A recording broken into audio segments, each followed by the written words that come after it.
integrada formalmente o judiciário em 46. É claro que a era Vargas, que isso tudo aconteceu na era de Getúlio Vargas, isso tudo foi muito influenciado pelas ideias que eram desenvolvidas também na Itália.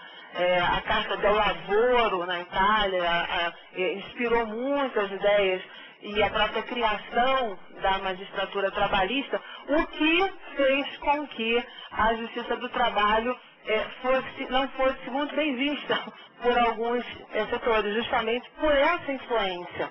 Porque a Carta do Lavoro, e isso é um livro do professor Romita, que fala sobre a influência do fascismo no sistema brasileiro, e a Carta do Lavoro, ela teve uma formatação, uma preocupação realmente de um controle estatal. Era um Estado totalitário, a Itália era um Estado totalitário, e houve uma forma de controle. Então, a criação de uma justiça especializada só para poder decidir e se meter naquela relação, em princípio, entre particulares, né, deveria, como houve essa influência, ela deveria ser analisada com cautela, né?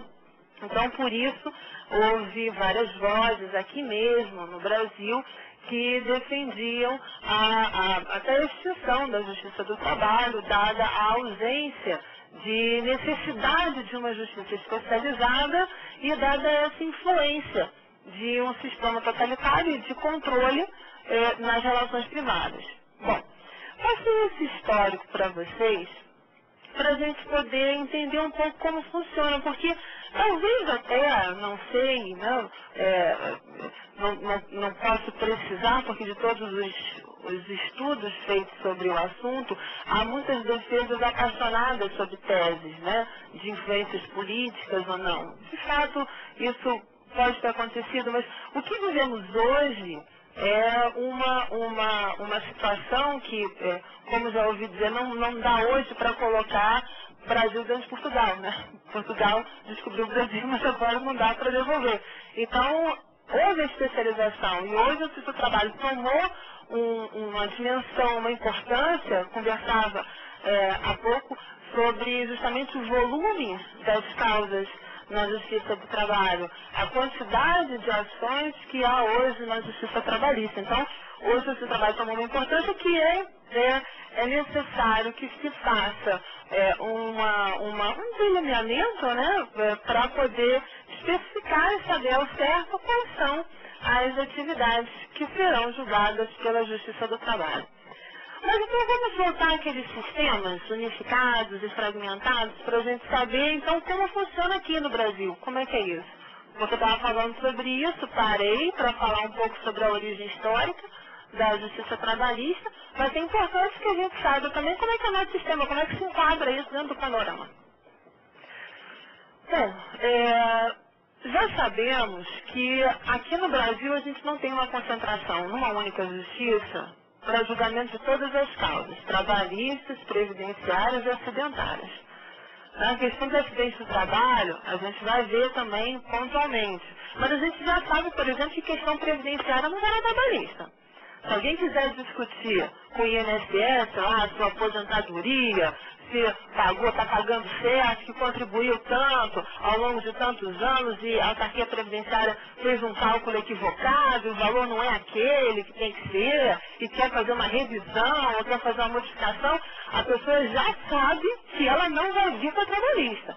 Então a gente já sabe que o nosso sistema não é unificado. Logo, se ele não é unificado, ele é o quê?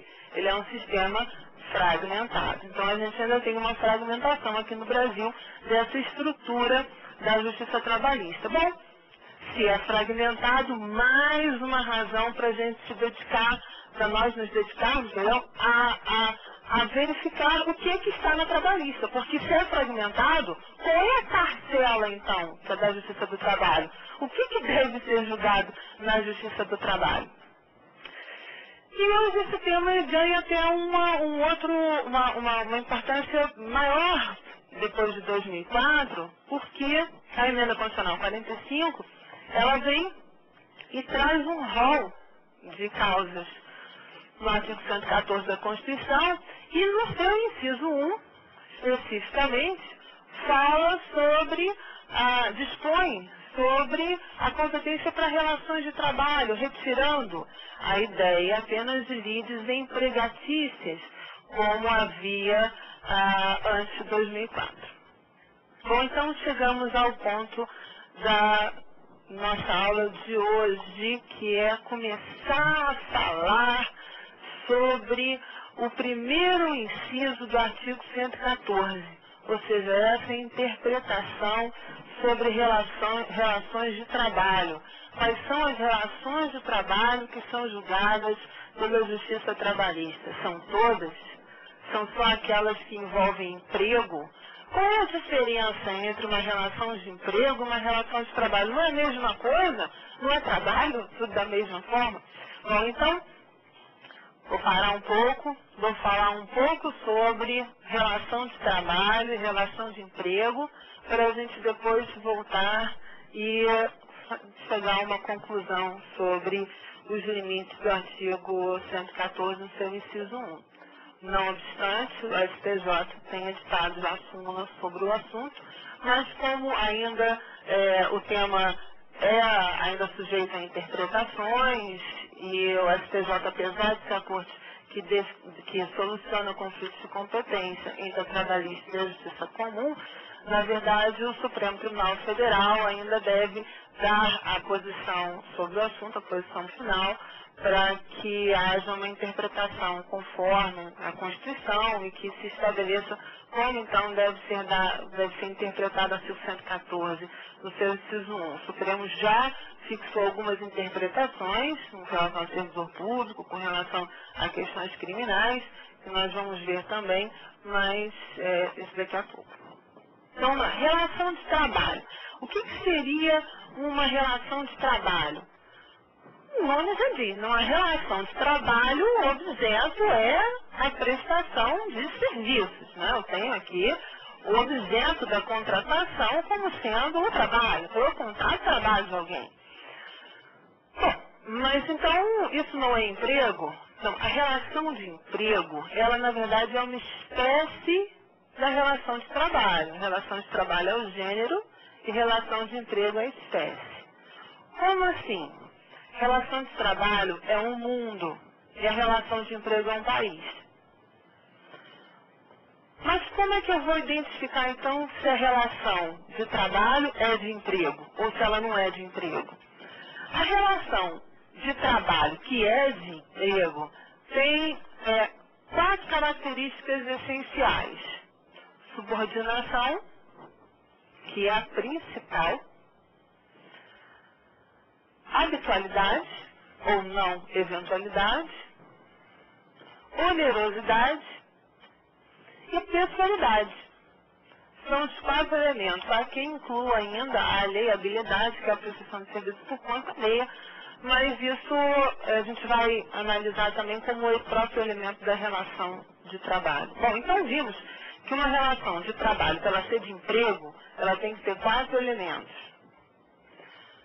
Subordinação, habitualidade ou não eventualidade, onerosidade e pessoalidade, que costuma se brincar que é a sigla SHOP, S-H-O-P, que é bom para quem faz concurso porque guarda rápido, né? Quais são os requisitos para a relação de emprego? A gente já lembra logo do SHOP para lembrar, subordinação, habitualidade, onerosidade e pessoalidade. O que caracteriza, o que é uma relação subordinada, uma relação de trabalho subordinado? A relação de trabalho subordinado é aquela que o trabalhador não tem liberdade. Ele não tem uma liberdade. É claro que em toda a relação de trabalho, em toda a contratação, o contratado não vai ter plena liberdade. Afinal de contas, você está sendo contratado por alguma coisa. Ele não pode chegar e falar, olha, eu vou contratar você para você fazer esse serviço. Aí o contratado vai pensar, mas olha só, eu vou quando eu quero, eu vou quando eu quiser. Hoje eu não estou afim de ir, mas eu também só vou daqui a um ano. Talvez, com sorte, em uns 11 meses eu apareça. E também eu resolvi mudar agora. Então, é claro que existe uma limitação. A pessoa não pode, não tem uma total liberdade.